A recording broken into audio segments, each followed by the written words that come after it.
Hello friends, welcome to JB study hub. कैसे हैं आप सभी? आई होप सभी अच्छे होंगे। तो फ्रेंड्स, आज की जो हमारी वीडियो होने वाली है वो टीचिंग एप्टीट्यूड का पार्ट 1 है और एक पहले हमारा आ चुका है।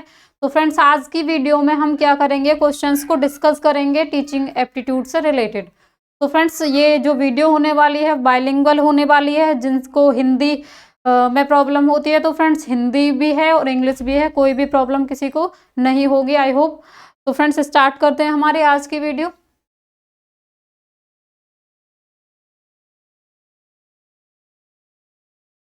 तो फ्रेंड्स, वीडियो स्टार्ट करने से पहले आपको छोटी सी बात बतानी थी कि हमारा जो all India English literature competition second है वो 15 जनवरी को होना है, यानी कि परसों होना है। तो फ्रेंड्स, अभी तक आपने रजिस्ट्रेशन नहीं किया हो तो रजिस्ट्रेशन कर लीजिए और जो लिंक है वो डिस्क्रिप्शन में डाल दिया गया है। तो फ्रेंड्स, स्टार्ट करते हैं हमारी आज की वीडियो। क्या करना फ्रेंड्स, इसमें सिर्फ और सिर्फ 10 रुपये फीस लगेगी।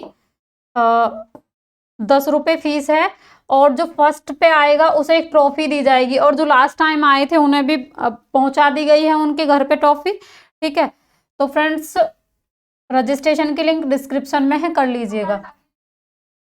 अगर चैनल पर नए हैं तो चैनल को सब्सक्राइब कर लीजिए। ठीक है, और इसके पास में जो बेल आइकन है इसे भी प्रेस कर लीजिए, जिससे कि आने वाली नई वीडियोस की नोटिफिकेशंस पहले ही मिल सकें।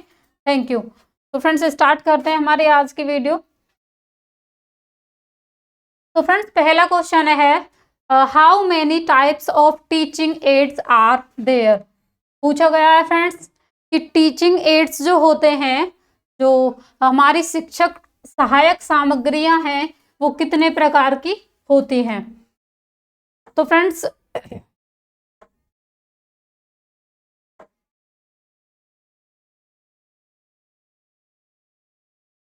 हमारे जो टीचिंग एड्स होते हैं वो 3 टाइप्स के होते हैं। तो 3 टाइप्स कौन कौन से होते हैं फ्रेंड्स?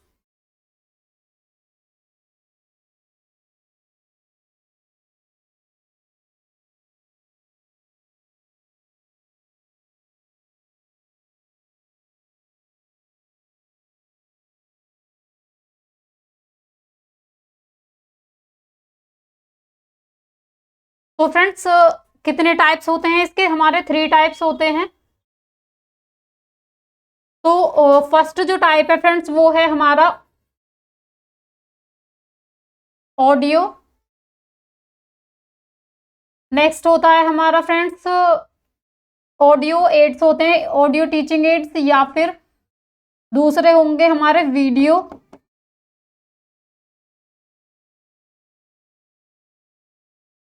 Teaching ads.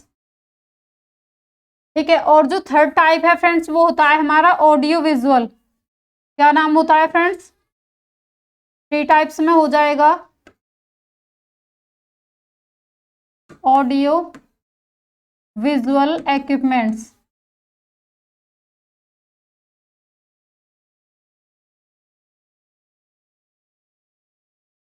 ठीक है, तो फ्रेंड्स यहाँ पे जो टाइप्स हो जाएंगे, ये जो हमारे टीचिंग एड्स होते हैं तो 3 टाइप्स के होगा। एक तो ऑडियो होते हैं जिनमें सिर्फ हम सुन सकते हैं, जैसे कि अब हम फर्स्ट टाइप की बात करें तो ऑडियो में जैसे हमारा रेडियो हो गया।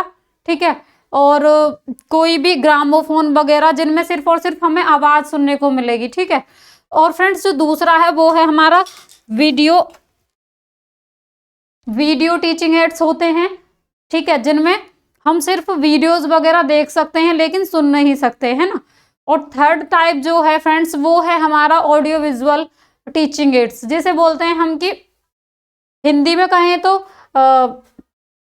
श्रवण और दृश्य, और ये होती है ऑडियो विजुअल का मतलब हो जाएगा श्रव्य दृश्य सामग्री, है ना। तो ऑडियो विजुअल के अंतर्गत हमारा क्या आ जाएगा, जैसे आप यूट्यूब पे वीडियो देख रहे हैं ना, तो वो क्या है हमारा, हम आप अभी जैसे वीडियो देख रहे हैं तो आप सुन भी रहे हैं और देख भी रहे हैं, तो क्या हो गया फ्रेंड्स हमारा ऑडियो विजुअल इक्विपमेंट्स। तो यहाँ पे पूछा है कि 3 टाइप्स कौन से हैं, तो option number A is correct here. There are 3 types of teaching aids. Okay, and now come to the next question, and next question is what did John Dewey emphasize more in the field of education।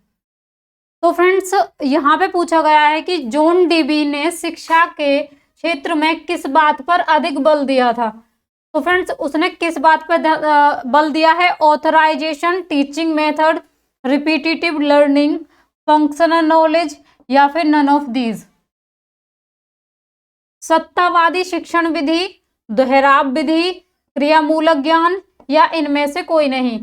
तो friends gas कीजिए क्या होगा correct answer, answers बताइए।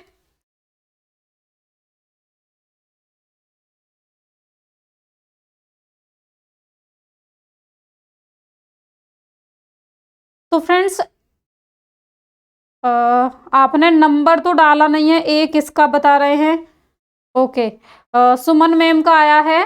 Good evening everyone. सुमन का आया है, ये क्या नहीं है कि 2 का सी है, 2 का सी है। संगीता पटेल 2 का सी है। मीना कुमारी 2 का सी है। और तो फ्रेंड्स अभी बता रहे हैं कि जो जॉन डिवी हैं वो क्रियामूलक ज्ञान यानी कि फंक्शनल नॉलेज पर फोकस करते हैं।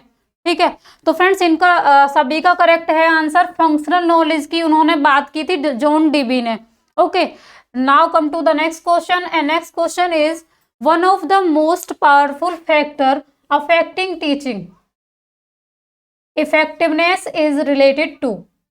तो फ्रेंड्स यहाँ पे पूछा गया है कि शिक्षण प्रभावकारिता को प्रभावित करने वाला एक सर्वाधिक शक्तिशाली कारक इनमें से किससे संबंधित है। तो फ्रेंड्स ये पूछा गया कि one of the most powerful factor, ऐसा कौन सा फैक्टर है फ्रेंड्स जो टीचिंग को इफेक्ट करता है, मतलब कि हमारी जो शिक्षण विधि है, जो हमारी जो शिक्षण है उस पर प्रभाव डालता है। तो सबसे ज्यादा किसका असर होता है? देश की सामाजिक व्यवस्था से, समाज की आर्थिक स्थिति से, विद्यमान राजनीतिक व्यवस्था से, या फिर शैक्षणिक व्यवस्था से। तो friends option number A is here, from the social system of the country, from the economic condition of the society, from the existing political system, और फ्रॉम द एजुकेशनल सिस्टम। तो फ्रेंड्स गैस कीजिए क्या होगा correct answer, जल्दी से answer दीजिए। तो friends देखो, देश की सामाजिक व्यवस्था से एजुकेशन पर क्या फर्क पड़ने वाला है, या आर्थिक स्थिति से, देश की आर्थिक स्थिति क्या है उससे क्या फर्क पड़ेगा टीचिंग पे, या फिर जो पॉलिटिकल पार्टियां हैं वो इफेक्ट कर पाएंगे टीचिंग को? आई होप कि नहीं कर पाएंगी, क्योंकि जो सीधा सीधा हमारा जो फर्क पड़ेगा वो पड़ेगा शैक्षणिक व्यवस्था से, मतलब कि जो हमारी एजुकेशन सिस्टम है उससे फर्क पड़ेगा। हमारे कॉलेजेस में हमें क्या पढ़ाया जा रहा है, हमारे स्कूल में हमें क्या पढ़ाया जा रहा है, क्या हमारा कैरिकुलम है, क्या हमारा पाठ्यक्रम है, उस चीज का इफेक्ट पड़ेगा, ना कि कौन सरकार किसकी है या फिर कौन क्या कर रहा है। इन सभी चीजों का कोई फर्क नहीं पड़ेगा। तो option number D is correct here. Okay, now come to the next question and next question is from the point of view of being an effective teacher, which of the following is the main teaching behavior? तो friends एक प्रभावी शिक्षक होने की दृष्टि से निम्न में से प्रमुख शिक्षण व्यवहार क्या है, ये पूछा गया है। तो यहाँ पे फ्रेंड्स क्वेश्चन में क्या है कि एक अच्छे टीचर की, एक प्रभावी टीचर की, इफेक्टिव टीचर की क्वालिटी क्या होती है, मतलब उसका कंडक्ट क्या है, व्यवहार क्या है। शिक्षण प्रक्रिया को व्यवस्थित करने के प्रयोजन से शिक्षक द्वारा की गई टिप्पणी, अधिगम प्रक्रिया में छात्रों को संलिप्त किया जाना, या फिर शिक्षक द्वारा विषय वस्तु या प्रतिक्रिया पर आधारित प्रश्न पूछा जाना, या फिर छात्रों के विचार तथा उनके योगदान का उपयोग किया जाना। तो फ्रेंड्स पूछा क्या है कि एक प्रभावी शिक्षक का व्यवहार क्या होगा, तो व्यवहार क्या होगा है ना, वो देखना है। Remarks made by the teacher for the purpose of organising the teaching purpose, या फिर involvement of students in the learning process, या फिर asking content to process based question by the teacher, students ideas and their contribution to used. तो friends जो teacher है उसका काम क्या है, उसे तो यहाँ पे हमें ये देखना है कि इनमें से जो सबसे बेस्ट ऑप्शन है वो चूज करना है। तो गैस कीजिए फ्रेंड्स क्या होगा।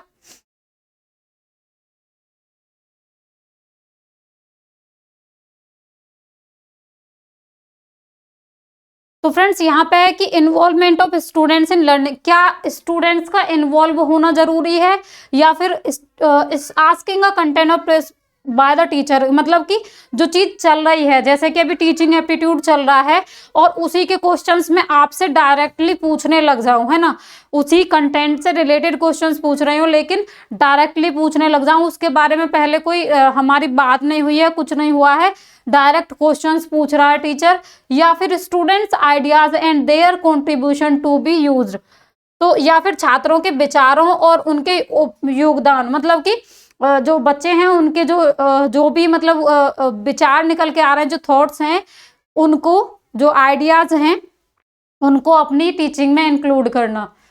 तो फ्रेंड्स यहाँ पे जो बेस्ट आंसर होगा वो क्या होगा, वो होगा involvement of the students in teaching learning process, मतलब कि जिस टाइम पे टीचर पढ़ा रहा है उस टाइम पे इन्वॉल्व होना जरूरी है ना, कि मतलब उसका व्यवहार, प्रमुख व्यवहार सिर्फ और सिर्फ क्या होना है कि वो बच्चों को जिस चीज को पढ़ा रहा है उसमें ही रहें बच्चे।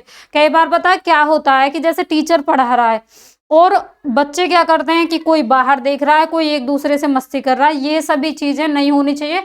क्या होना जरूरी है, इन्वॉल्वमेंट, मतलब कि सभी का होना जरूरी है, प्रेजेंट मेंटली भी और फिजिकली भी, मतलब इन द सेंस कि मतलब वो फिजिकली प्रेजेंट है लेकिन मेंटली मतलब कि बाहर घूम रहा है ना, तो वो नहीं होना चाहिए। जो टॉपिक चल रहा है उसी पे उसका पूरा फोकस होना चाहिए। यही एक अच्छे टीचर की क्या है, इफेक्टिव टीचर की पहचान है, उसकी टीचिंग्स की पहचान है। Okay, and now come to the next question. Next question is the tone of voice of the teacher in class is called. तो फ्रेंड जो टोन होती है, टोन ऑफ वॉइस होती है एक टीचर की, जो उसका टोन है, मतलब है ना, जैसे कक्षा में शिक्षक की वाणी के स्वराघात को क्या कहा जाता है, तो टोन को जो मतलब उसकी टोन है उसे क्या कहा जाता है, linguistic, non verbal, lingua Franca या फिर पैरा लिंग्विस्टिक। तो क्या कहा जाता है, भाषिक कहा जाएगा, गैर भाषिक कहा जाएगा, या बृहद भाषिक कहा जाएगा, या पराभाषिक कहा जाएगा।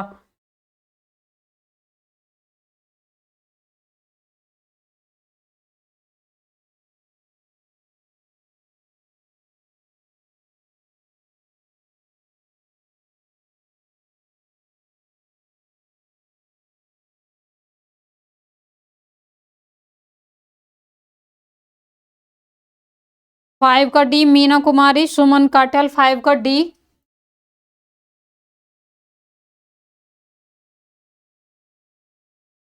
वेरी गुड, फाइव का डी होगा यहाँ पे करेक्ट आंसर। पैरालिंग्विस्टिक कहा जाएगा फ्रेंड्स, ठीक है, जो उसका टोन होता है, जैसे कि टीचर का मतलब एक वो होता है कि स्वर में मतलब उसकी जो टोन है उसमें उतार चढ़ाव, है ना, एक टीचर अपने जो टोन है उसमें उतार चढ़ाव कैसे यूज करता है उसे बोलते हैं पैरालिंग्विस्टिक, है ना, उसका नाम है पराभाषिक, है ना। भाषिक की बात करें, लिंग्विस्टिक जो कि मतलब बहुत सारी लैंग्वेज के सेंस में आ जाएगा, गैर भाषिक जो कि नॉन वर्बल है, मतलब कि जिसमें शब्दों का यूज नहीं किया जाएगा, है ना, नॉन वर्बल जिसमें शब्द यूज नहीं होते हैं, अशाब्दिक बोल सकते हैं।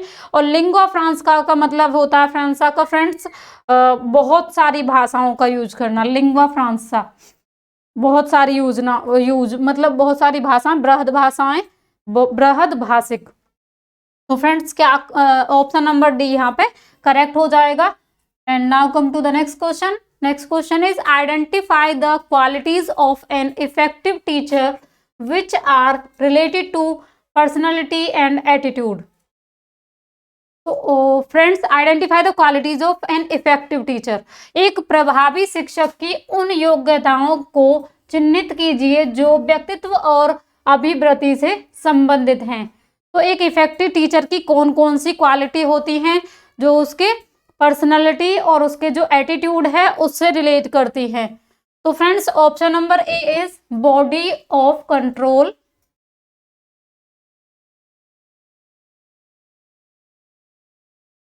Communication, management, self strength, teacher enthusiasm, get organised.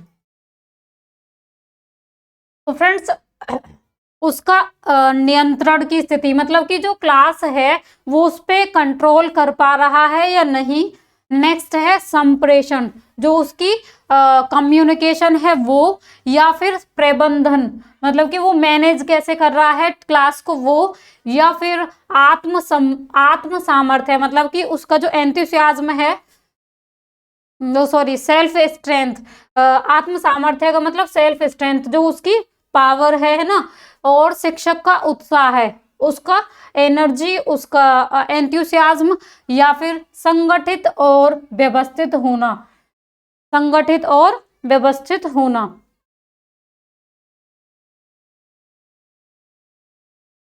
तो फ्रेंड्स, एक तो सबसे पहले उसे नियंत्रण करना, कंट्रोल में, है ना, सबसे पहली चीज है कंट्रोल में होना, उसके क्लास को, उसके स्टूडेंट्स को कंट्रोल में कर पाए, है ना। ठीक है, एक तो सबसे पहली चीज ये हो गई। ठीक है, और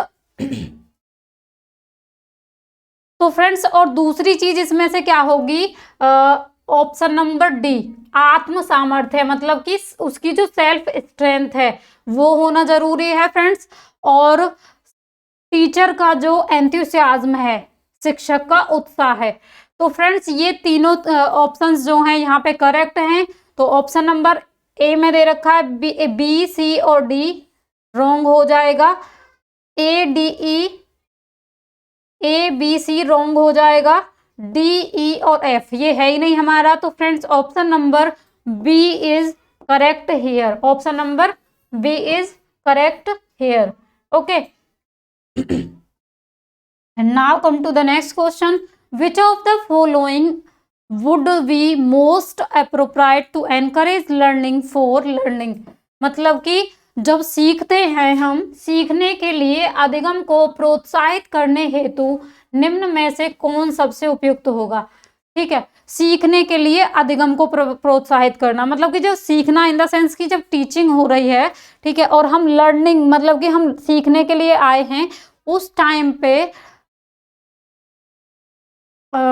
इनमें से कौन सा सबसे उपयुक्त होगा। मतलब ये जो पॉइंट्स दिए हुए हैं कि सीखने के लिए इनमें से सबसे ज्यादा क्या जरूरी है, कुछ भी चीज लर्न करनी है तो use of education technology tools, use of education technology tools, assigning work to the students to acquire efficiency, organizing teaching to increase opportunities for transfer of learning, या फिर conducting continuous examination.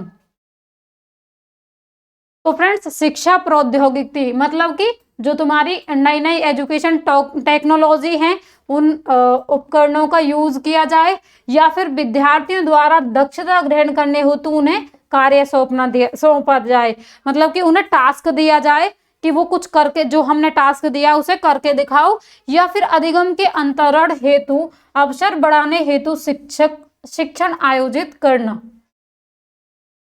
Organising teaching to increase opportunities, या फिर निरंतर परीक्षाएं आयोजित करना। तो friends, क्या बार बार पेपर देने से सीखने के लिए तत्पर हो जाएंगे बच्चे? भाई, पहले जब उन्हें आएगा तभी तो वो एग्जाम देने के लायक होंगे।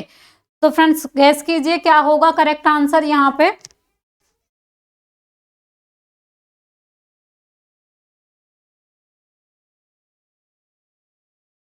क्या हो जाएगा फ्रेंड्स? अधिगम के अंतरण हेतु अवसर बढ़ाने हेतु शिक्षण आयोजित करना, मतलब कि organizing teaching to increase opportunity for transfer of learning, मतलब कि टीचर क्या करेगा, जो उनके लिए स्टूडेंट्स के लिए अपॉर्चुनिटी है उन्हें बार बार क्या देगा, मौका देगा सीखने के लिए, है ना।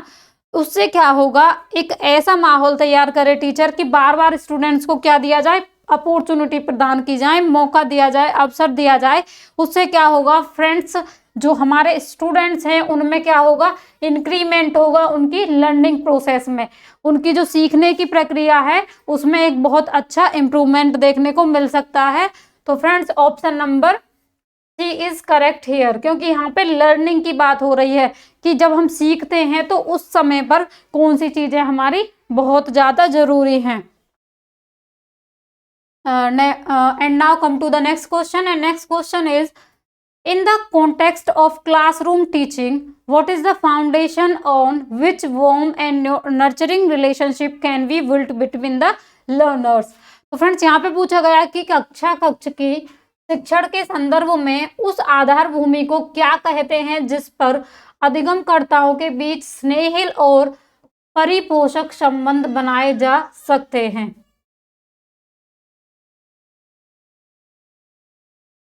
तो फ्रेंड्स यहाँ पे बात हो रही है कि एक जो टीचर है और अधिगमकर्ता मतलब कि स्टूडेंट है, और टीचर और स्टूडेंट के बीच में क्या हो रहा है, एक स्नेहिल और परिपोषक मतलब कि एक बहुत ही मतलब एक बोल सकते हैं कि बहुत प्यारा सा संबंध है, एक मतलब एक रिलेशनशिप जैसा बन गया है। उसमें क्या कर रहा है वो स्नेह मतलब कि प्रेम की बात कर रहा, परिपोषक in the sense friends nurturing relationship मतलब उनमें एक अच्छे संबंध बन जाएं, गुरु और शिष्य में, है ना, एक अच्छे संबंध बन जाएं। तो उसका रीजन क्या हो सकता है इनमें से? इन्वेस्टिगेशन, स्ट्रक्चर, कंस्ट्रक्शन, फीडबैक या फिर इमोशनलिटी ऑफ द टीचर। कैसे बन सकते हैं उनके बीच में स्नेहिल और पारिपोषिक संबंध? जांच पड़ताल के द्वारा, संरचना निर्माण के द्वारा, या फिर प्रतिपुष्टि जो कि मतलब फीडबैक देंगे स्टूडेंट्स उससे बनते हैं, या फिर शिक्षक की भावात्मकता से बनते हैं। तो फ्रेंड्स क्या होगा करेक्ट आंसर इसका?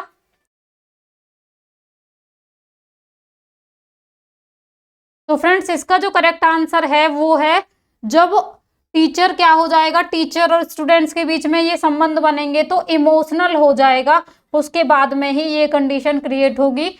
तो फ्रेंड्स क्या हो जाएगा, emotionality of the teacher. And next question come, which of the following is the basis of effective teaching behavior to increase students which of the following is the basis of effective teaching behavior? तो निम्न में से कौन सा, यहाँ पे ये typing mistake हो गई है, इनमें से कौन सा, निम्न में से कौन सा प्रभावी शिक्षण व्यवहार का आधार है? मतलब इनमें से कौन सा ऐसा आधार है जिसके आधार पर क्या होगा, प्रभावी शिक्षण व्यवहार, प्रभावी शिक्षण होगा, है ना। तो to increase student self esteem and positive behaviour by promoting less fear of error, seeking additional information about students feedback, getting clarification about the answers given by the students, teacher mediate dialogue which helps the teacher to understand what is being taught। तो प्रभावी शिक्षण को कौन सा इनमें से जो point है वो बढ़ा सकता है? कम त्रुटि डर को बढ़ावा देकर विद्यार्थियों के आत्मसम्मान और सकारात्मक व्यवहार को बढ़ाना।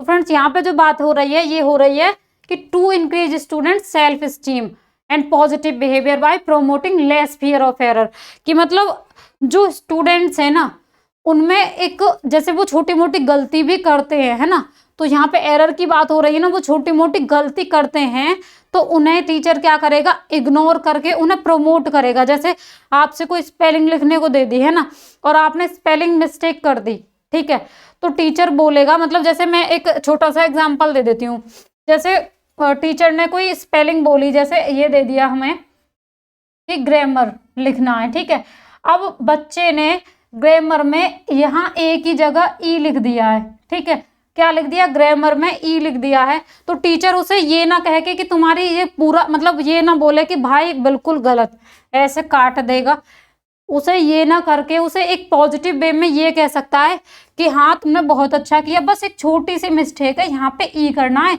धीरे धीरे सीखते रहो, हो जाएगा, है ना।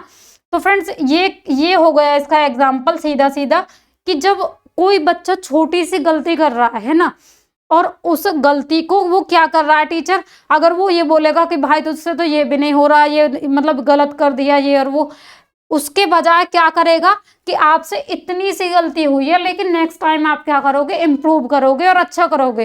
तो फ्रेंड्स यहाँ से मिलेगा उसे एक पॉजिटिव बिहेवियर और सेल्फ स्टीम, बच्चे को अपना क्या मिलेगा, आत्मसम्मान। उसे ये नहीं लगेगा कि मुझसे गलती हुई है, उसे क्या लगेगा कि जब सर बोल रहे हैं या मैम बोल रही हैं तो मेरा अगली बार ग्रामर जो है वो बिल्कुल ठीक लिखा जाएगा।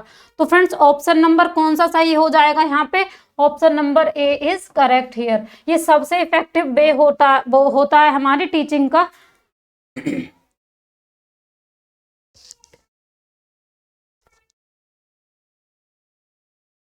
ठीक है, तो क्या हो जाएगा, to increase student self esteem and positive behaviour by promoting less fear.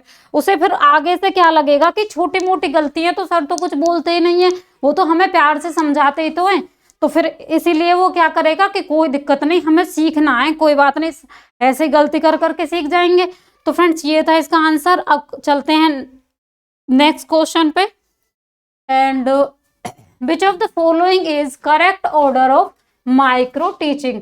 तो फ्रेंड्स यहाँ पे पूछा गया है कि इनमें से जो सूक्ष्म शिक्षण होता है उसका सही क्रम क्या है। जब हम फ्रेंड्स कोई भी टीचिंग की ट्रेनिंग लेते हैं तो एक तो होती है हमारी माइक्रो टीचिंग और एक होती है मैक्रो टीचिंग। ठीक है, माइक्रो एंड मैक्रो। तो फ्रेंड्स माइक्रो में क्या होता है हमारा, माइक्रो में लेसन प्लान दोनों में बनते हैं कि क्या पढ़ाया जाएगा, लेकिन जो माइक्रो टीचिंग है जिस भी इंस्टीट्यूशन में हम अपनी ट्रेनिंग ले रहे हैं तो वो हम वहीं पे सीखेंगे।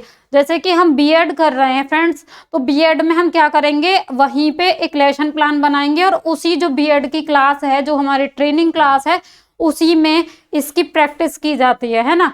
तो मतलब कि उसी संस्थान में करना। तो माइक्रो की मतलब एक सूक्ष्म शिक्षण, मतलब कि एक छोटा सा प्लान बना करके उसे पढ़ाना, छोटे छोटे प्लान बना करके उसे पढ़ाना, माइक्रो टीचिंग। ठीक है, और जब माइक्रो के सारे स्टेप्स क्लियर हो जाएंगे हमारे, तो फिर हमें उस इंस्टीट्यूट से अलग दूसरे इंस्टीट्यूट में भेजा जाएगा, है ना। जैसे बीएड वाला एग्जाम्पल बिल्कुल सही है। माइक्रो में हम उसी इंस्टीट्यूशन में अपने जो साथ के बच्चे हैं, मतलब कि जो हमारे साथ में पढ़ने वाले जो हमारे क्लासमेट्स हैं उन्हीं को पढ़ाएंगे, है ना। और एक छोटा सा लेसन प्लान होगा, है ना, कोई भी एक स्किल ले लेते हैं, है ना, तो उसे किया जाएगा। लेकिन जब मैक्रो की बात होगी उसमें सारी स्किल्स सभी को क्या कर दिया जाएगा, सारी टीचिंग मेथड्स को, टीचिंग एड्स को, सभी को मिला करके क्या बना दिया जाएगा, मैक्रो बना दिया जाएगा। ठीक है फ्रेंड्स, मैक्रो टीचिंग बना दिया जाता है। तो फ्रेंड्स यहाँ पे पूछा है कि माइक्रो टीचिंग का प्लान क्या होता है। ठीक है, तो माइक्रो टीचिंग में फ्रेंड्स सबसे पहले हमें क्या करना है, ये देख लेते हैं option. Teach, observe, plan, reteach, observe and plan again. Plan, teach, observe, replan, reteach and reobserve. Plan, observe, review, plan again and teach again. Observe, plan, teach, review, plan again and teach again. तो friend Hindi में भी देख लीजिए, सबसे पहले पढ़ाएगा teacher, फिर अवलोकन करेगा, योजना बनाएगा, पुनः पढ़ाएगा, पुनः अवलोकन और पुनः योजना। फ्रेंड्स ये थोड़े पढ़ने में टाइम लगेगा, आप देख लीजिए, मैं थोड़ा साइड में हो जाती हूँ, फिर ऑप्शंस पे क्लिक कर देना।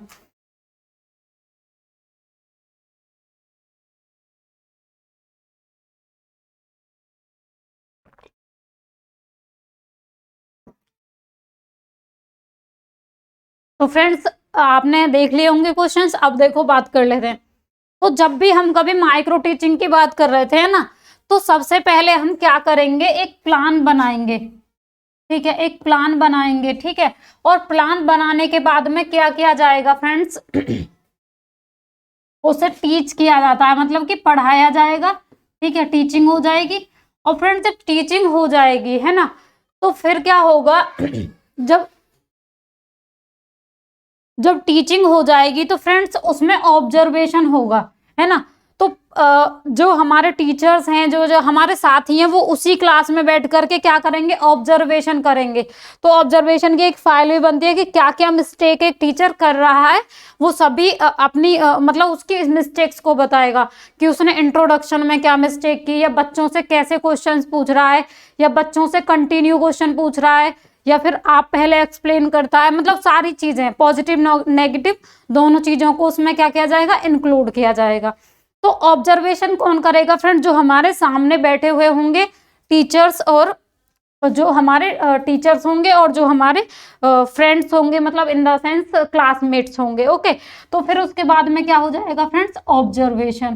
ठीक है, अब ऑब्जर्वेशन के बाद में फ्रेंड्स क्या होता है, फिर क्या होता है, जब वो हमारी टीचिंग में कमी निकालेंगे कि आपने मैम आपने एक ही बच्चे से 2 क्वेश्चन पूछ लिए, या फिर आपने आगे वाले बच्चे से ही क्वेश्चन पूछा, पीछे वाले से नहीं पूछा, या फिर आपने हिस्ट्री पढ़ा रहे थे, ज्योग्राफी का क्वेश्चन क्यों पूछ लिया। ठीक है, तो जब हमारी वो मिस्टेक्स होंगी फ्रेंड्स, तो उसके बाद में जब मिस्टेक्स निकल के आएंगी तो फिर क्या करेंगे फ्रेंड्स, हम रीप्लान करेंगे। क्या करेंगे, रीप्लान करेंगे, फिर से लेसन को बनाएंगे, रीप्लान करेंगे। ठीक है, अब रीप्लान कर लिया तो रीप्लान कर लिया भाई, जब प्लान बना लिया तो लेसन प्लान के बाद सीधी सी बात है क्या आता है, टीचिंग आती है। तो फिर से क्या करेंगे, टीचिंग। अब जब एक बार टीचिंग हो गई तो फिर क्या करेंगे, रीटीचिंग। क्या करेंगे फ्रेंड्स, रीटीचिंग करेंगे। अब फ्रेंड्स रीटीचिंग भी हो गई। ठीक है, अब रीटीचिंग के बाद में क्या होगा, जब भाई टीचिंग दोबारा हो रही है तो ऑब्जर्वेशन भी कॉमन सी बात है, तो वो ऑब्जर्वेशन फिर से होगा, वही हमारे दोस्त सामने बैठे होंगे, वही हमारे जो प्रोफेसर्स हैं वो फिर से सामने बैठे होंगे। तो फ्रेंड्स फिर से क्या हो जाएगा हमारा, टीचिंग अगेन, तो ऑब्जर्व, री ऑब्जर्व, क्या हो जाएगा, री ऑब्जर्व। ऑब्जर्व करने वाले भी दोबारा आएंगे।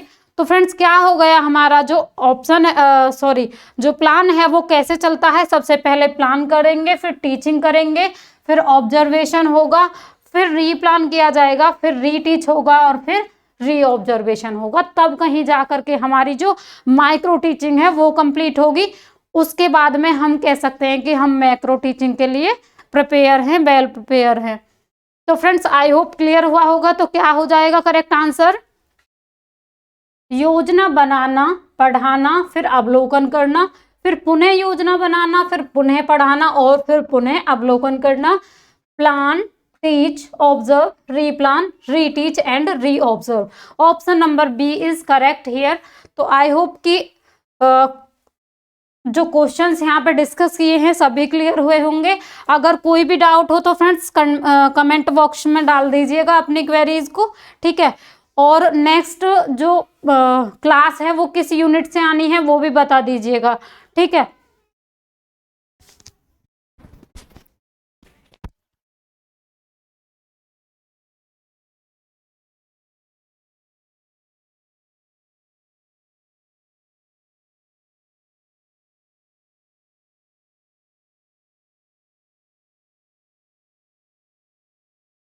तो फ्रेंड्स इसकी जो पीडीएफ है ना, वो क्वेश्चंस की जो पीडीएफ है वो डिस्क्रिप्शन में डाल दी जाएगी। और फ्रेंड्स दूसरी चीज, जो हम रजिस्ट्रेशन की बात कर रहे थे, जो इंग्लिश वाले हैं सिर्फ वही ध्यान देंगे, जिन्होंने भी फॉर्म अभी तक फिल नहीं किया है तो वो रजिस्ट्रेशन कर लीजिए फ्रेंड्स, क्योंकि परसों तो एग्जाम ही है, तो आज ही कर लोगे तो बेटर है, फिर कल का क्या पता, है ना।